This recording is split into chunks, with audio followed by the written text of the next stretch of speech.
How to update your iPhone? It's pretty quick and easy. So before starting the video, subscribe our YouTube channel, hit the bell icon so you can receive the notification of next video. Do like, comment and share as well. Without wasting the time, let's jump in your settings. If you want to update your iPhone, just go to your settings and then hit the general. Just scroll down, just click on the general. Now just below your about, you can see the software update option. Just hit that software update option and it is checking if there is any update available in your device. Just wait for it, and here you can see in my device there is iOS 15.7.4 is available. So if you want to update your iPhone, just click on download and install and it will update your iPhone.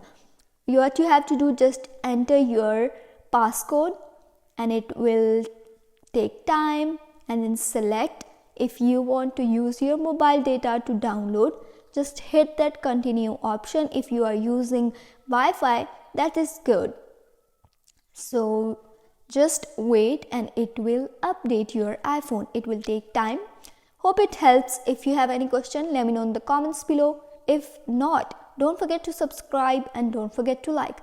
I will meet you in the next video. Till then, take care, bye, and thanks for watching.